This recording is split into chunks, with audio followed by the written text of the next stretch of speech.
Hey everyone, welcome back to Everyday Curiosity. Today we're covering a topic that a lot of people think about, but rarely talk about in detail: how to actually become rich. Now I know that sounds ambitious, but hear me out. Wealth isn't just for a lucky few. It's something that almost anyone can work towards if they have the right mindset, strategies, and habits in place.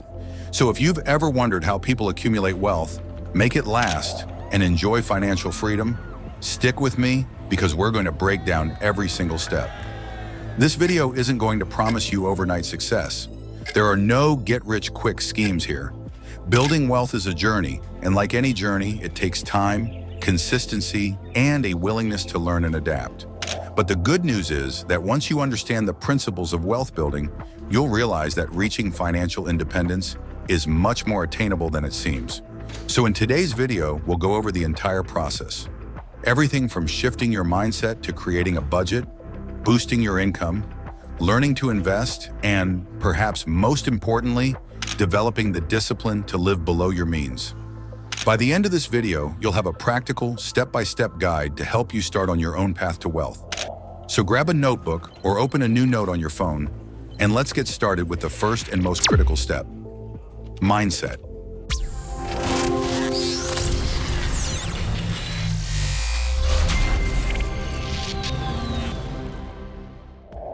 If you want to build wealth, the journey begins in your mind.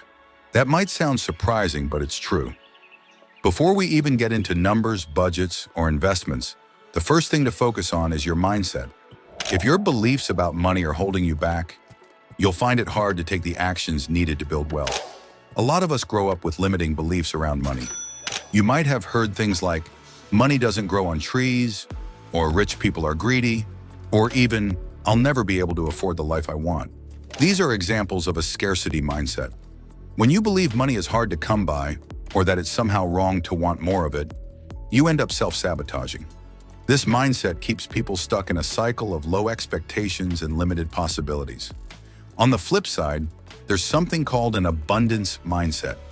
This is a way of thinking that sees money as something you can attract, grow, and use for good. People with an abundance mindset believe there are enough resources and opportunities for everyone. They don't see money as something that only a lucky few can have. Instead, they see it as a tool that, when used wisely, can bring security, freedom, and even the ability to make a positive impact. Take the example of Oprah Winfrey. Oprah didn't grow up with wealth. She had a difficult childhood and faced significant obstacles. But she always believed in her potential and the power to create a better life. This abundance mindset allowed her to take risks, work hard, and eventually build a media empire. Oprah's story isn't about luck. It's about a mindset that allowed her to see opportunities and pursue them. Another great example is Warren Buffett. Buffett wasn't born into wealth, but from a young age, he believed in the power of investing in compound growth. He didn't focus on how little he had initially. Instead, he focused on learning and growing his money over time. Today, he's one of the wealthiest people in the world, and it's not because of a big inheritance or a lucky break. His wealth is a direct result of his mindset, patience, and commitment to smart investing. Building an abundance mindset also means being resilient. Everyone faces financial setbacks at some point. What separates successful people from the rest is their response to these setbacks. Instead of seeing failure as a stopping point, they see it as a chance to learn and grow. If you want to become rich, you need to be willing to adapt, learn from your mistakes, and keep pushing forward. So to start shifting your mindset, examine your current beliefs about money. Do you believe that wealth is out of reach? Do you see money as something difficult to manage? Challenge these beliefs and replace them with empowering ones like, I can learn to manage my finances, or there are many ways to grow my wealth. This change in mindset is the foundation for every other step we'll cover today. Now that we've talked about mindset, let's dive into the practical steps. The first of these is budgeting and saving. This might not sound like the most exciting part of becoming rich, but it's the foundation of everything. If you don't know where your money's going, it doesn't matter how much you make, you'll end up spending it as fast as you earn it. The first step to budgeting is tracking your expenses. For at least 1 month, write down every dollar you spend. This includes rent, groceries, gas, dining out, subscriptions, and even small purchases like coffee or snacks. You might be surprised at how much you're spending on non-essentials. Tracking your expenses can be an eye-opener, and it's the first step to taking control of your money. Once you have a clear picture of your spending, it's time to create a budget. One of the simplest and most effective methods is the 50-30-20 rule. Here's how it works. 50% of your income goes toward needs like rent, groceries, and bills. 30% goes toward wants, such as dining out or hobbies, and the remaining 20% is allocated to savings and investments. This rule provides a good starting point, but you can adjust it based on your financial goals. For example, if you have debt, you might want to allocate more of your income toward paying that down before focusing on investing. Or if you're working on building an emergency fund, you might direct more money to savings initially. The point is to have a plan for your money. Budgeting gives you control over your finances, and this control is essential for building wealth. Speaking of saving, let's talk about why it's so important. Saving isn't just about putting money aside. It's about building a financial safety net. Life is full of unexpected expenses like car repairs, medical bills, or job loss. An emergency fund can help you handle these situations without going into debt. Ideally, aim to save 3 to 6 months' worth of living expenses in your emergency fund. This might sound challenging, but start small if you need to. Even a little saved each month will add up over time. One of the best ways to make saving easier is to automate it. Set up an automatic transfer from your checking account to your savings account every time you get paid. By automating your savings, you make it a habit. This way, saving becomes effortless and you're less likely to skip it. Automation is a powerful tool that makes saving consistent, and you'll be amazed at how quickly your savings grow. Remember, saving is a journey. Don't get discouraged if you can't save a lot right now. The most important thing is to start building the habit. As your income grows, you can increase the amount you save. Consistency is key. Over time, these small amounts will add up and provide the foundation you need to start investing and growing your wealth. Budgeting and saving are essential, but let's face it, there's only so much you can save. If you want to build serious wealth, you'll eventually need to focus on increasing your income. And one of the best ways to do that is by creating multiple streams of income. Relying on a single income source like a full-time job can be risky. If something happens to that job, you could be left without income. But with multiple streams of income, you're not only more secure, but you're also able to build wealth faster. Multiple streams give you more flexibility, more security, and more freedom. So how do you start building multiple income streams? Begin by looking at your skills and interests. Maybe you're good at graphic design, writing, or photography. You could start a freelance business offering your services on platforms like Upwork or Fiverr. Or if you have expertise in a certain field, consider creating an online course or offering consulting services. Side hustles like these can provide extra income that you can save or invest to reach your goals faster. If freelancing isn't your thing, think about other types of side hustles.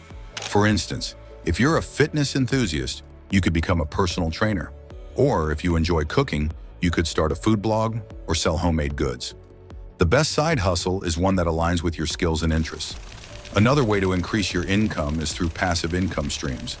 Passive income requires effort up front, but can provide steady income with minimal ongoing work.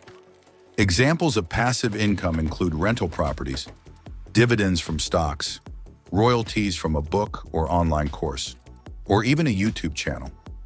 Passive income isn't truly hands-off, but once it's set up, it can continue to earn money over time. For example, let's say you start a YouTube channel about a topic you love. At first, it's a lot of work, and you might not make any money. But as you build an audience, you can start earning from ads, sponsorships, and merchandise. This income stream can grow over time and doesn't require you to put in hours every day. And remember, you don't have to start big. Even dedicating an hour or two each week to building a new income stream can make a difference. An extra $100 or $200 a month might not sound like much, but if you invest that income, it can grow into thousands over time. The goal is to build multiple income sources so you're never fully dependent on one. Multiple income streams aren't just about money, they're about creating freedom and security. When you have multiple sources of income, you have options. If one stream dries up, you have others to fall back on. This flexibility gives you more control over your financial future. Now let's talk about one of the most powerful tools for building wealth: investing.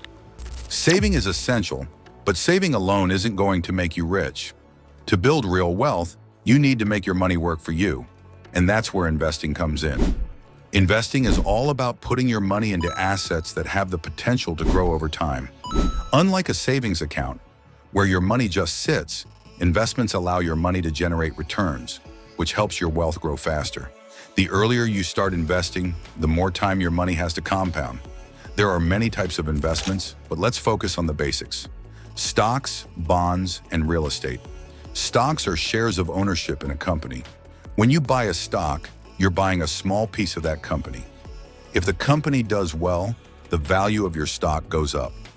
Stocks can be volatile, meaning their prices go up and down frequently, but over the long term, they have historically provided higher returns than other types of investments. If you're new to investing, a good place to start is with index funds. Index funds are low-cost funds that track a specific market index, like the S&P 500. They give you exposure to a broad range of companies, which helps reduce risk. Index funds are often recommended for beginners because they require less research and tend to have lower fees. Next up are bonds. Bonds are essentially loans you give to a company or government in exchange for interest payments. Bonds are generally less risky than stocks, but they also offer lower returns. They're a good way to add stability to your portfolio, especially if you're nearing retirement and want to reduce risk. Now let's talk about real estate. Real estate can be a fantastic investment because it provides both appreciation and passive income. When you buy a property, you can rent it out, which provides a steady income stream. And over time, the property's value may increase, allowing you to sell it for a profit. Real estate requires a larger upfront investment, but the potential returns can be substantial. If buying property seems out of reach, consider real estate investment trusts, REITs. REITs are companies that own and manage real estate. When you invest in a REIT, you're essentially buying a share of a real estate portfolio. REITs allow you to invest in real estate without the hassle of owning and managing property. No matter what you invest in, the key is diversification. Diversification means spreading your investments across different types of assets, like stocks, bonds, and real estate. This way, if one investment doesn't perform well, you're not putting your entire portfolio at risk. Remember, investing is a long-term game. The market will have ups and downs, but those who stay the course and keep investing are the ones who come out ahead. Now let's talk about one of the most powerful forces in wealth building: compounding. Compounding is when your money starts earning returns, and then those returns start earning even more returns. It's like a snowball effect, where your wealth grows faster and faster over time. Here's an example. Let's say you invest $1,000 at a 7% return. After the first year, you'll have $1,070. In the second year, you're not just earning 7% on the original $1,000, but also on that extra $70. Over time, this compounding effect can lead to significant growth. The key to harnessing the power of compounding is time. The earlier you start investing, the more time your money has to grow. That's why it's so important to start investing as soon as you can, even if you can only invest a small amount each month. Imagine you start investing just $100 a month at age 25, with an average annual return of 7%. By the time you're 65, you'll have over $250,000. But if you wait until you're 35 to start, you'll have to invest twice as much each month to reach the same amount. So the earlier you start, the easier it is to build wealth. Consistency is key here. Even if you can't invest a lot, it's better to invest a small amount consistently than to wait until you can invest a large sum. Over time, compounding will work its magic. One of the simplest but most important habits for building wealth is living below your means. This means spending less than you earn and prioritizing your future financial goals over temporary pleasures. Lifestyle inflation is one of the biggest obstacles to wealth. Lifestyle inflation happens when your spending increases as your income increases. For example, you get a raise and decide to buy a new car or move to a more expensive apartment. Before you know it, you're making more money, but you're not any closer to financial freedom. Living below your means doesn't mean you can't enjoy life. It's about making intentional choices with your money. Ask yourself, Do I really need this? Or would I rather put this money toward my financial goals? Automating your savings can help you stick to this habit. Set up automatic transfers to your savings or investment accounts right after you get paid. This way, you're paying yourself first and living on what's left. The goal of building wealth is to create freedom. The freedom to live life on your terms without constantly worrying about money. So keep your expenses in check, stay focused on your goals, and make sure your spending aligns with your vision for the future. That's it for today's video. We covered everything from mindset and budgeting to income streams, investing, compounding, and living below your means. These aren't just theories, they're proven steps that you can start implementing today to build real wealth. If you found this video helpful, please give it a thumbs up, share it with someone who could benefit, and don't forget to subscribe for more content like this. Building wealth is a journey, and anyone can start, no matter where they are. Thanks for watching, and here's to building a prosperous future. See you in the next video.